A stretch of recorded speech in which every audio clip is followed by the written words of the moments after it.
अस्सलाम वालेकुम student and welcome to your biology class. 10th class की बायोलॉजी की बुक में हम जो है वो chapter number coordination and control study कर रहे थे। तो हमने उसमें नर्वस सिस्टम को कंप्लीट किया। आज हम रिसेप्टर सेल कुछ ऐसे हैं जो हमारी बॉडी के अंदर होते हैं, उनको डिस्कस करने जा रहे हैं। स्टार्ट करते हैं। तो सबसे पहले तो रिसेप्टर सेल्स क्या होते हैं? तो वो सेल्स जो हमारी बॉडी के अंदर स्टिमुलाई यानी चेंज को डिटेक्ट करते हैं। डिटेक्ट करने के बाद आगे नर्वस सिस्टम की तरफ जो सिग्नल सेंड करते हैं उनको कहते हैं कि वो रिसेप्टर सेल्स हैं। इनको सेंस ऑर्गन भी कहा जाता है, क्योंकि हमें अक्सर बताया जाता है कि 5 सेंसेस हैं। स्मेल किससे होती है? नोज से। तो नोज क्या है? Sense organ. साइट देखना, विजन किससे होता है? आइज से। तो आइज क्या है? सेंस ऑर्गन है। हेयरिंग कान से सुनना, तो कान क्या है? सेंस ऑर्गन है। टेस्ट जुबान से करना, तो जुबान क्या है? सेंस ऑर्गन है। एंड टच हाथ से करना, अपने बॉडी के मसल से करना, डिफरेंट पार्ट से, फुट से करना, तो वो क्या है?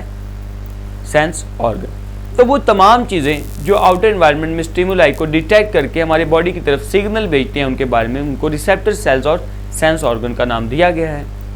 अब हम नंबर 1 जो है वो आई के बारे में, विजन के बारे में स्टडी करने जा रहे हैं। आई को स्टडी करने के लिए हमें इसकी डायग्राम को ही देखना पड़ेगा। पहले तो हम देखते हैं कि आई देखे किस जगह मौजूद होती है। हमारी स्कल में ये एक पोजीशन आई के लिए बनी हुई है, जिसके अंदर आई जो है वो आँख जो है वो फिट होती है, लगी होती है।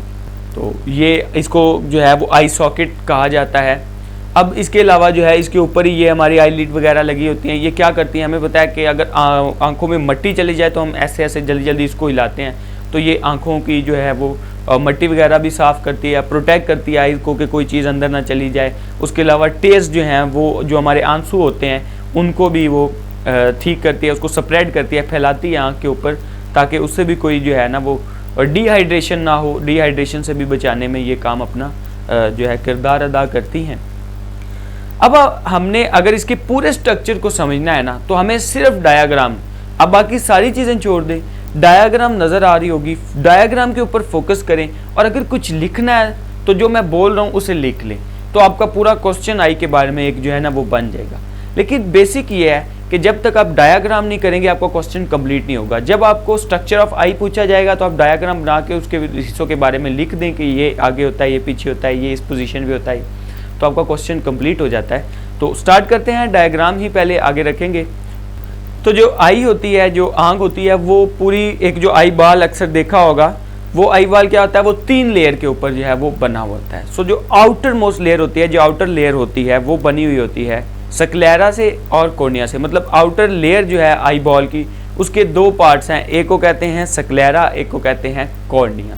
जो स्क्लेरा होता है ये पूरी जो हमारी आंख जो एक आई बॉल है उसके आगे पीछे पूरी पोजीशन पे जो है ये प्रेजेंट होता है। ये वाइट कलर जो हमारी आई का है, जो सफ़ेद कलर है, वो स्क्लेरा की वजह से है। सफ़ेद कलर जो है वो स्क्लेरा प्रोवाइड करता है और ये प्रोटेक्शन भी करता है। अब ये सबसे बाहर है, तो अंदर वाले जितनी भी चीज़ें हैं, अंदर जो भी हमारे आई के अंदर स्ट्रक्चर्स हैं, उनको ये प्रोटेक्शन भी कर रहा है, ठीक है। और वाइट कलर भी जो है ये दे रहा है। ये डेंस कनेक्टिव टिश्यू, मतलब डेंस से थोड़े से स्ट्रॉन्ग कनेक्टिव टिश्यू से मिलकर बनता है। ये स्क्लेरा तो पूरी जो है वो आई बॉल पे था। उसके अलावा जो कॉर्निया होता है ये फ्रंट साइड पे, मतलब जो हमारी आई की फ्रंट साइड है, इसकी फ्रंट साइड पे डायग्राम में भी नज़र आ रहा होगा कि कॉर्निया जो है वो प्रेजेंट होता है। ये क्या करता है? जो लाइट रेज आ रही होती हैं उन लाइट रेज को हमारी आई के अंदर एंटर करा के बेंड कराता है इस तरह, ताकि हम फोकस करें और देख सकें किसी भी ऑब्जेक्ट को। तो स्क्लेरा वाइट पार्ट और कॉर्निया उसके फ्रंट वाली साइड पे एक पार्ट होता है जो लाइट की बेंडिंग में फोकस करने के लिए हेल्प करता है। ये इसका वर्क है। देखिए हम साथ साथ स्ट्रक्चर पढ़ रहे हैं कि किस जगह मौजूद होता है और साथ साथ उसके फंक्शन भी पढ़ रहे हैं। तो ऊपर नाम लिख के नीचे स्ट्रक्चर की एक लाइन, नीचे फंक्शन की एक लाइन लिखते जाएं, तो एक पॉइंट वाइज आपका क्वेश्चन बन जाएगा, जिसे याद करना बहुत आसान।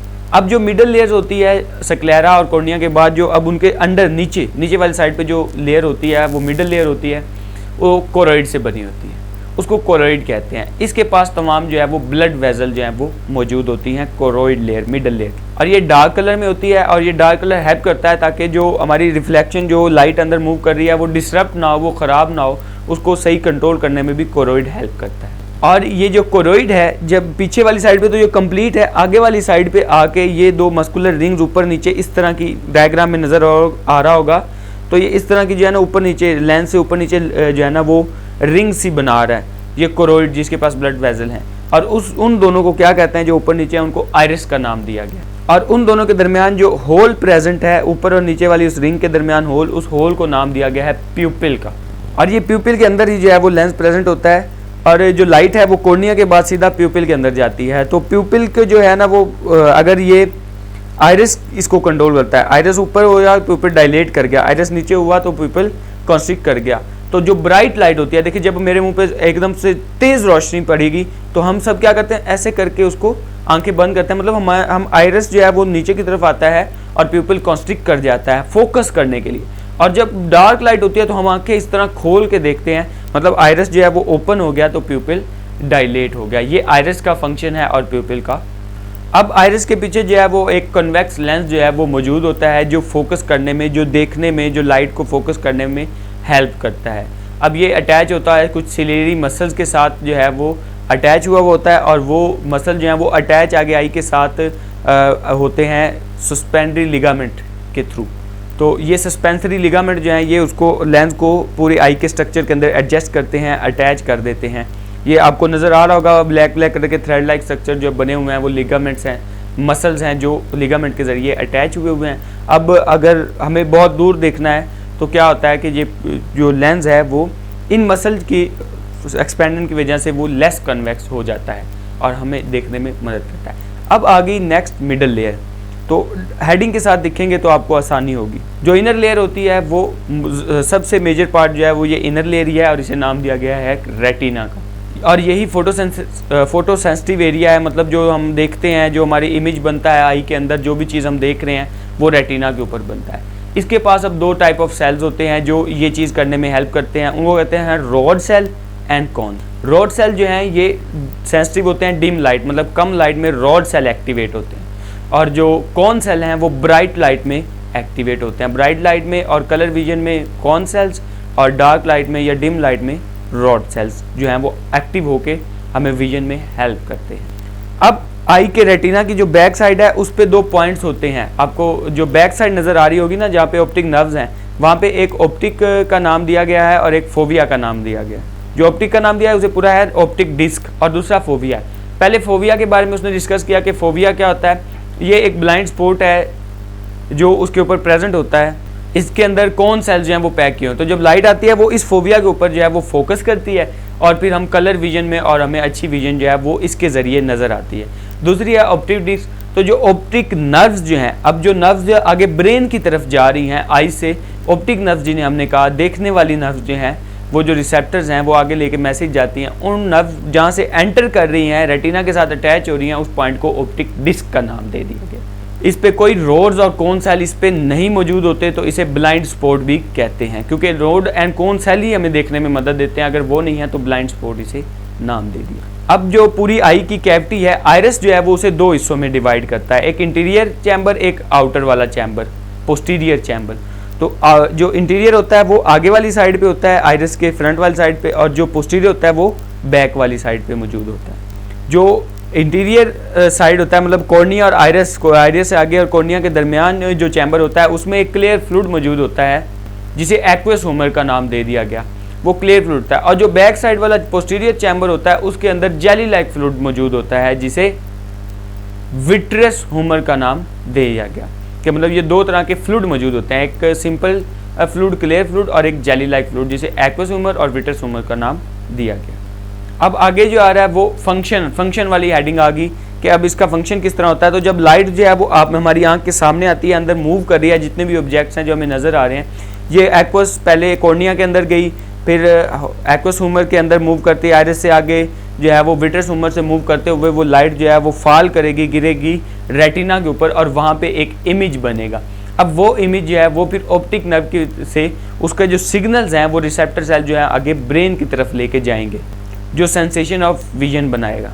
अब जो रॉड सेल होते हैं उनके पास एक पिगमेंट होता है जो विजन में मदद दे रहा है, जो डिम लाइट में मदद दे रहा है, वो रोडोप्सिन होता है। लाइट आती है तो ये कन्वर्ट कर देते हैं ये, और उसको सिग्नल्स को नर्व इम्पल्स में और आगे ब्रेन की तरफ मूव करती है। रोडोप्सिन जो है ये विटामिन ए से जो है वो मिलता है ज़्यादा, तो जिसको विटामिन ए की कमी हो जाए तो उसको ब्लाइंडनेस में जो है वो उसको ब्लाइंडनेस हो जाती है, मतलब उसको दिखना कम हो जाता है, या विटामिन ए बिल्कुल ख़त्म हो गए तो उसको ब्लाइंड हो जाएगा वो, ठीक है। इसी तरह दूसरा पिगमेंट जो दूसरे कौन सेल है उन्हें होता है, उसे आयोडोप्सिन का नाम दिया गया। अब ये ब्राइट लाइट में और कलर विजन में ये मदद करता है देखने के लिए। अब ये 3 टाइप, कॉर्निया के मतलब वो जो कौन सेल हैं उसके 3 टाइप होते हैं और 3 ही तरह के ये जो है आयोडोप्सिन जो पिगमेंट है ये मौजूद होते हैं, जो 3 लाइट को, ब्लू, ग्रीन और रेड को देखने में मदद देते हैं। अगर इनमें से एक भी पिगमेंट जो है वो ख़राब होगा तो उस लाइट को डिटेक्ट नहीं किया जा सकेगा। अगर एक आधा पिगमेंट ख़राब है, उस लाइट को डिटेक्ट नहीं किया जा रहा, तो इसे कलर ब्लाइंडनेस का नाम दिया जाएगा। अगर सारे ही डिसऑर्डर हो गया, ख़राब हो गया, तो फिर ब्लाइंडनेस हो जाएगी, फिर उसको नज़र ही नहीं आएगा ब्राइट लाइट में भी। इस तरह हमने आई का स्ट्रक्चर, आई का फंक्शन पढ़ लिया कि उसमें क्या क्या चीज़ें होती हैं। अगर डायग्राम करेंगे तो आपको सारा कुछ समझ आ जाएगा, फिर आपको पिगमेंट वगैरह की भी समझ आ जाएगी। आगे 2 डिसऑर्डर हैं जिनको डिफरेंस भी ऐसे अगर आप लिखें तो आपको बड़ा बेहतर समझ आएगी कि एक मायोपिया होता है, एक मायोपिया होता है, एक हाइपरमेट्रोपिया होता है। जो मायोपिया है वो शॉर्ट साइट है और जो मेट्रोपिया है वो लॉन्ग साइट है। मतलब कि क्या कि जो मायोपिया होता है इसमें जो हमारा रेटिना है उसके फ्रंट साइड पे जो है वो इमेज बनता है, लेकिन वो क्लियर नहीं होता। मतलब जो दूर, ये शॉर्ट साइट है, नज़दीक के तो देख सकता है, लेकिन जो दूर वाली चीज़ होगी जब उसका इमेज बनता है तो वो ब्लर इमेज बनता है, वो सही इमेज नहीं बनता, उसको नज़र नहीं आता, क्योंकि वो इमेज जो है रेटिना की फ्रंट साइड पे बन रहा होता है। तो इसके लिए कॉन्केव लेंस जो है वो, जिस तरह ये मैंने ग्लासेस लगाए हुए हैं, ये लेंस की टाइप्स होती हैं कॉन्केव और कन्वेक्स। तो इसके लिए कॉन्केव लेंस जो है वो इसकी ट्रीटमेंट करता है। अगर हम आई के ऊपर कॉन्केव लेंस लगाएंगे तो हमें ये साइट में इसकी ट्रीटमेंट होगी, ये मदद देगा। दूसरा हाइपरमेट्रोपिया है, जो शॉर्ट साइट है, मतलब वो करीब के ऑब्जेक्ट देखने में मदद नहीं करता। उसमें क्या होता है कि वो जो ऑब्जेक्ट जब वो हमारी आइज़ के अंदर जाते हैं तो वो रेटिना के पीछे वाली साइड पे उनका इमेज बन जाता है, तो वो भी जो है वो नज़र नहीं सही आते, ब्लर नज़र आते हैं या नज़र ही नहीं आते। तो उनकी ट्रीटमेंट के लिए जो है वो कन्वेक्स लेंस का इस्तेमाल किया जाता है। तो ये 2 डिजीज़ थी जिसमें हमने पढ़ा कि ऑब्जेक्ट कहाँ पे बनता है, मायोपिया का फ्रंट पे रेटिना के, और दूर वाले नहीं देखे जाते, और जो हाइपरमेट्रोपिया उसका बैक साइड पे और करीब वाले नहीं देखे जाते। मायोपिया में कॉन्केव लेंस और हाइपरमेट्रोपिया में कन्वेक्स लेंस इस्तेमाल करें तो साइट को बेहतरीन बनाया जा सकता है। तो इस तरह आज हमने पहला रिसेप्टर, पहला जो सेंस ऑर्गन है आई, उसको स्टडी किया। नेक्स्ट लेक्चर में हम आगे की तरफ मूव करेंगे। Thank you.